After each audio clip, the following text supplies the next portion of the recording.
Hi everyone, this is Arcadius and welcome back to Naval. Today we'll be reviewing the final torpedo setup for the Graf Zeppelin German carrier, and let's dive right in. So the ship itself is still the same. We have the same secondaries that are amazing, same AA that are amazing, and same ship that is fast.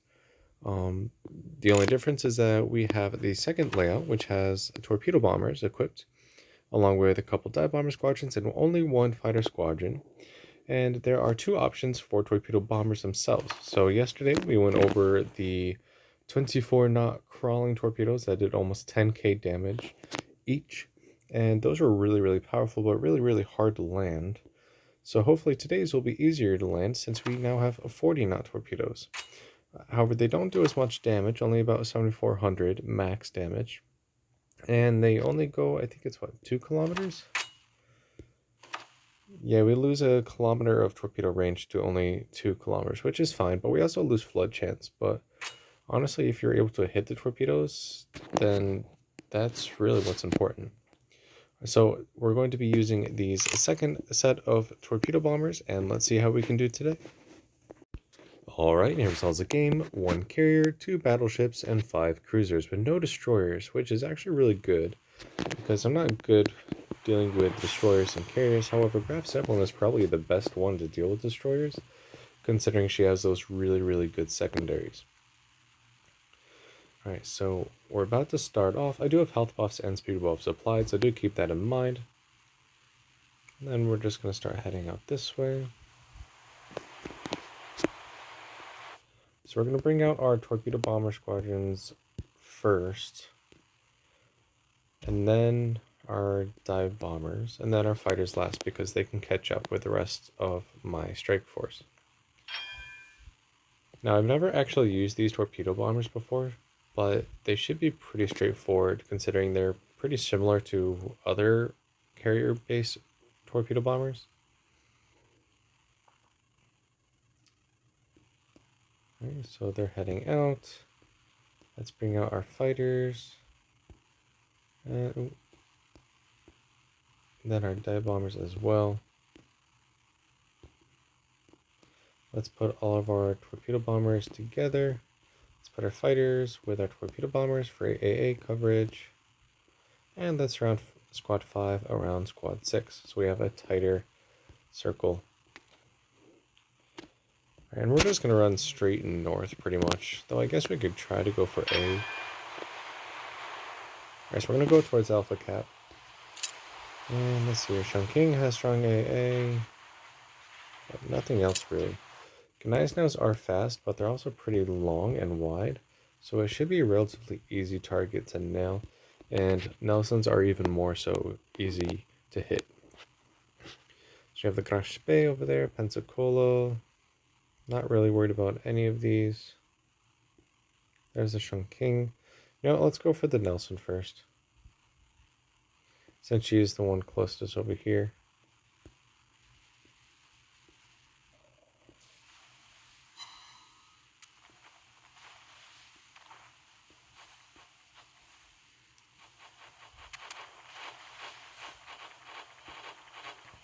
So 40 knot torpedoes. Let's see how they work.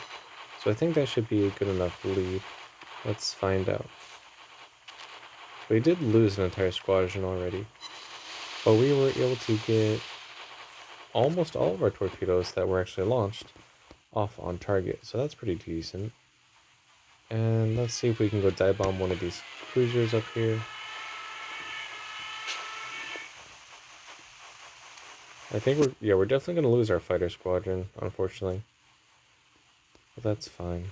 Alright, so which target do we want to go for? I guess we can continue to work on this Nelson. Maybe get a couple fires started.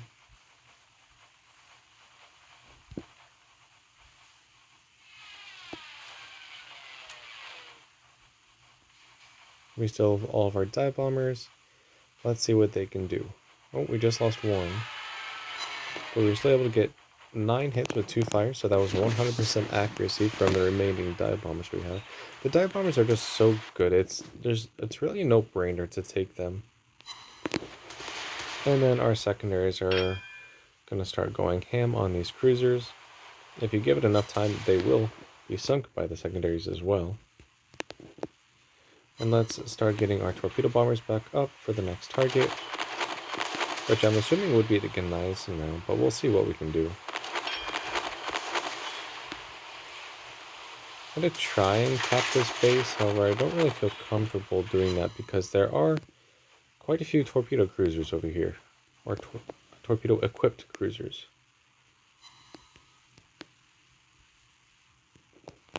Right, but let's go see if we can finish this Gneiss now. It looks like the Nelson did go down. Are we being shot at? I think we are.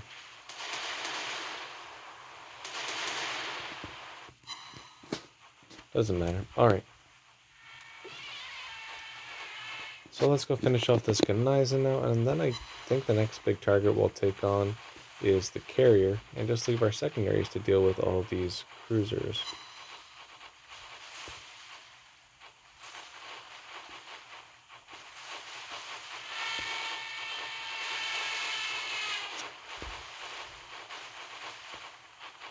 So maybe something like that would be good. She doesn't need much.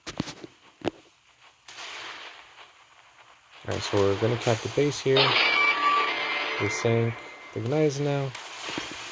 Let's actually get our dive bombers back up too, because those can help sink those cruisers, since they are kind of going behind an island.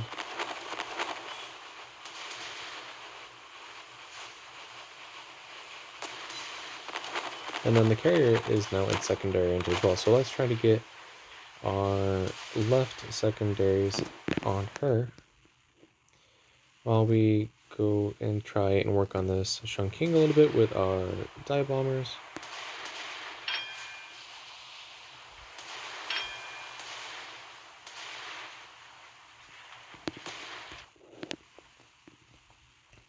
It looks like we may have been able to get the focus of the carrier here. Oh, we're completely out of fighters.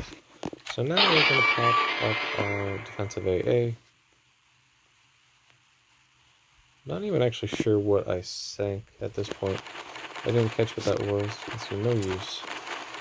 Oh, it's the Fiji. Not quite sure how we sank the Fiji. Maybe it was from secondaries. Nice, so our defensive AA is activated. Let's see if we can get our torpedo bombers back up as well. Oh, I think they're actually going... Yeah, they went for the Fiji instead of me. But we still knocked down quite a few aircraft. Those our secondaries are going to town. I love the secondaries on the ship. It's so much fun just to have the dive bombers with 100% laser beam accuracy. And a ship that has really, really good AA and amazing secondaries. Okay, so let's start heading this way. I could probably just leave my secondaries to finish her up, but I do want to try the torpedoes just a little bit more.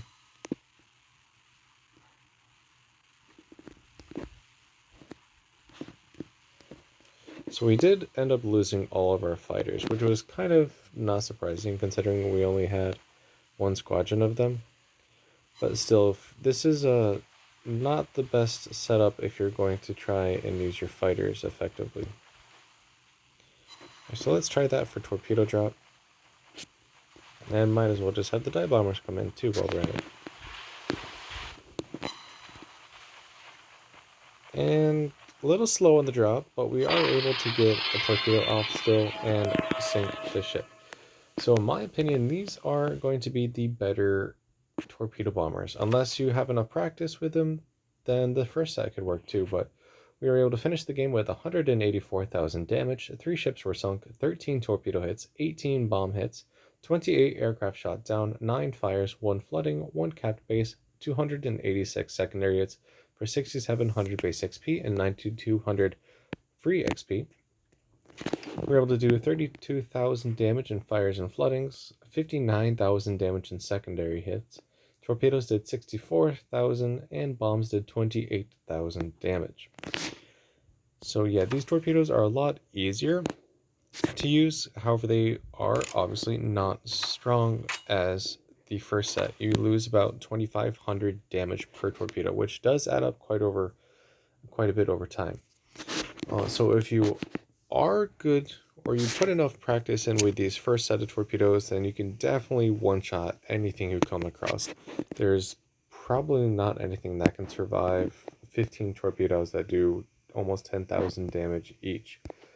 So yeah, you have the ability to one-shot anything you come across if you can hit it though. These torpedoes are easier to use and hit, they just don't do as much damage, and they don't go as far, and they don't cause as much or have a higher flooding percentage as the first one. That being said, I do think if I were to run with torpedo bombers on this carrier, I would use these. However, I personally am going to stick with the was it 4 squadrons or 5? 4 squadrons of dive bombers on this carrier because these are just so strong. With that, we'll wrap up today's video. If you liked the video, make sure you like and subscribe. And join me tomorrow while we go over the second set of aircraft layout for Ark Royal. So again, thank you and take care.